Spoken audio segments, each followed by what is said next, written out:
तो 5 मिनट बता देता हूँ एक्चुअली वैलेंटाइन डे है क्या। ये पहली बात तो जो प्यार का जो लोग इजहार करते हैं वो एक्चुअली दिल का सिंबल रहता है, लेकिन हस्बैंड वाइफ दोनों एक दूसरे को बोलता है कि एक दूसरे का दिल में रहता है और प्यार का इजहार करते हैं। एक्चुअली ये वैलेंटाइन डे है क्या? ये 3rd सेंचुरी के एक क्रिश्चियन सेंट वैलेंटाइन नाम का एक आदमी था। सेंट वैलेंटाइन उनका नाम था। उनका काम क्या था? वो ब्रह्मचारी था और सभी लोगों को भगवान से प्यार कराना सीखा और लोगों से अपना परिवार के हस्बैंड वाइफ बच्चों के साथ माँ बाप भाई बहन सबके साथ कैसे प्यार से घर में रहना चाहिए ये शिक्षा दे रहा था। स्पेशली ये जो मेटीरियल हम लोग जहाँ पे है ये जड़ जगत है, ये हम लोग जो दिखाते हैं ये मेटीरियल लाभ है। ये हस्बैंड वाइफ का दोनों में से किसका पहले देहांत हो जाएगा किसी को पता नहीं। किसी को पता है नहीं है। तो उसके लिए वो सेंट वैलेंटाइन में सब सिखा रहा था कि actually what is the life, how to live, what is the purpose of life. उन्होंने ये सिखाया कि अपना जो भगवान है उनका अगर बीच में रखते हैं कोई तो मेटेरियल जो लाभ है वो स्पिरिचुअल लाभ में बदल जाते हैं, डाइवर्ट हो जाता है। और हम सभी का कर्तव्य यही है कि अपने को भगवान का तरफ डाइवर्ट हो जाए। इसका मतलब ये नहीं कि हस्बैंड वाइफ में प्यार ना करें, जरूर करें, लेकिन इनका स्थायित्व नहीं है और यहाँ पे सुख नहीं है।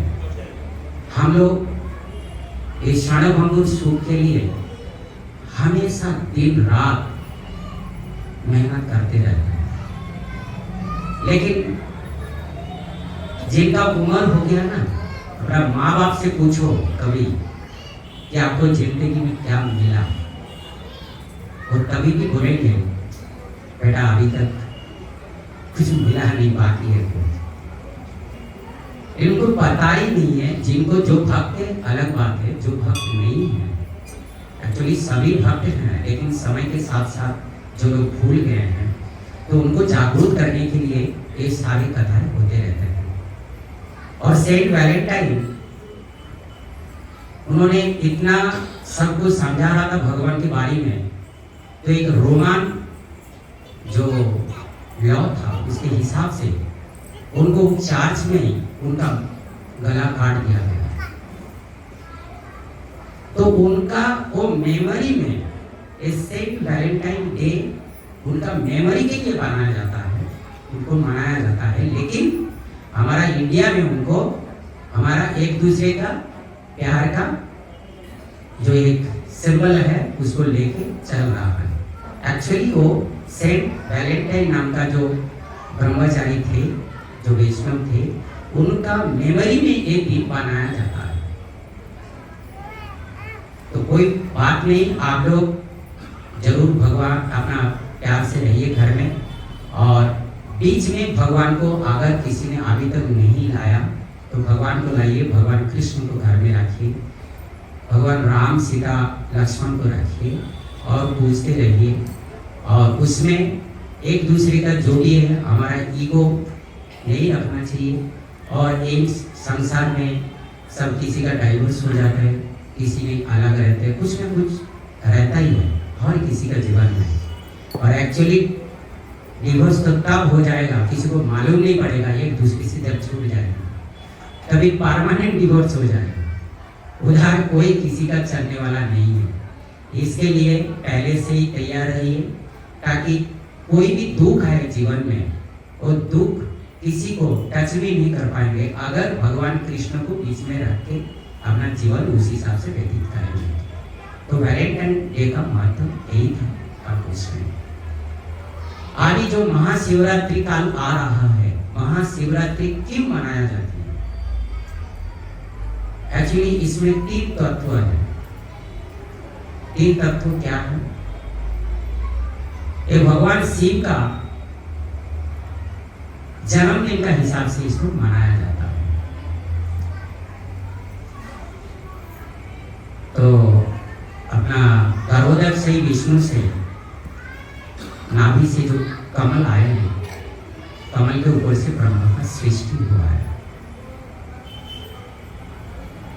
तो जैसे ही ब्रह्मा उत्पन्न हुए, भगवान कृष्ण विष्णु ने उनको बताया कि बेटा अभी सृष्टि और अपना प्रजा उत्पन्न करने में आपका काम में आप लग जाओ। तो उन्होंने पहले अपना मस्तक से, अपना जंघों से, अपना गोद से, बाहु से 10 पुत्र को उत्पन्न किया है, किसी का सहारा लेने में। हमारे ये संसार में हस्बैंड वाइफ के मिलन के बिना कुछ भी संभव नहीं है, लेकिन भगवान तो भगवान होते हैं, उनके आगे तो कुछ चलता नहीं किसी को, जो चाहे कुछ भी कर सकते, कान से, नाक से, बाहु से, मस्तक से, किलर से। तो 10 लड़का को उत्पन्न किया है और उनको बोला कि बेटा, इससे बात बोला कि ये भगवान का आदेश है, ये सृष्टि और प्रजा का उत्पन्न चालू करो, उत्पन्न करो।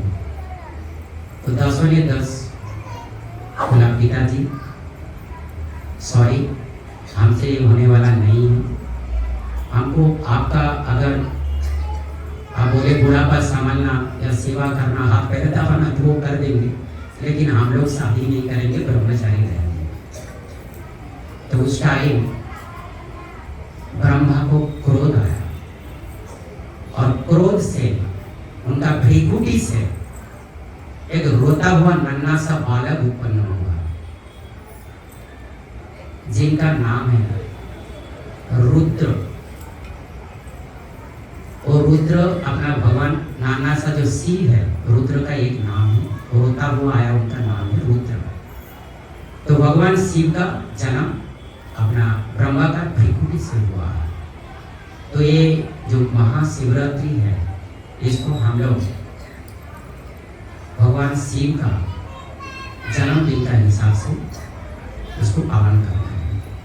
बोलिए हर हर महादेव, हर हर महादेव, हर हर महादेव। तो पहला तो ये उनका जन्म हुआ है, और उसमें उसके बाद मैं संक्षेप से लेना चाहता हूँ, ताकि टाइम कम है, 9 बजे तक कंप्लीट करना है। अभी उनका यही जो जन्मदिन हुआ है, उसी दिन उसका उसी डेट पे और एक महत्व जो 3 तत्व मैंने बताया था, दूसरा तत्व ये उनका शादी हुआ पार्वती जी से। तो यहाँ पे प्रश्न आ सकते कि एक ही दिन में कैसे जन्म भी हुआ, शादी भी कैसे हो सकता है?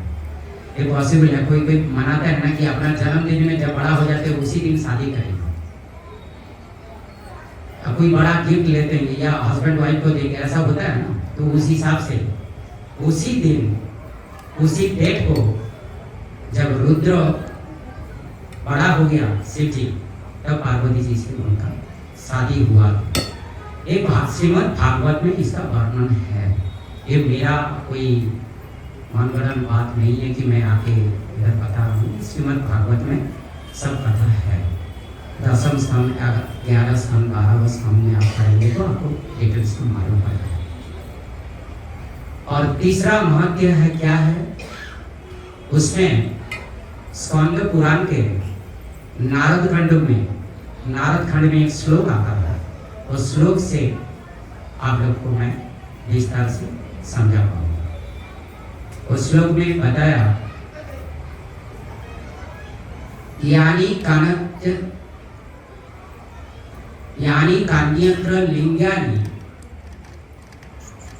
कान्यत्र लिंगानी स्थावराणि चराणि च तेषु संक्रमण देव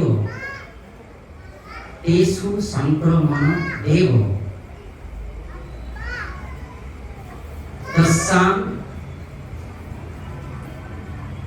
रात्रो यतो हर शिवरात्रिस्तत प्रोक्ता तेनो सा हरिवल्लभ। ये स्कंद पुराण के नागर खंड में ये श्लोक आता है। इसका मीनिंग ये है कि कल जो शिवरात्रि है उस दिन यानी कानियत्र मतलब दुनिया का कोई भी कोने में जो शिवलिंग है, छोटा है या बड़ा है, घर में है या मंदिर में है, इंडिया में है या अमेरिका में है या ऑस्ट्रेलिया में है, ब्राजील में है, यूरोप में है या पाकिस्तान में, किधर भी है, सब छोटा बड़ा जो लिंग है, शिवलिंग में भगवान शिव प्रकट होते हैं। 365 दिन में एक दिन भगवान सभी का घर में जहां तहां भी है, यहाँ वहां जहां तहां सब शिवलिंग में प्रकट होते हैं। तो इसका वर्णन उस श्लोक के द्वारा किया गया है और उसमें ये बताया है कि शिवरात्रि स्तोत्र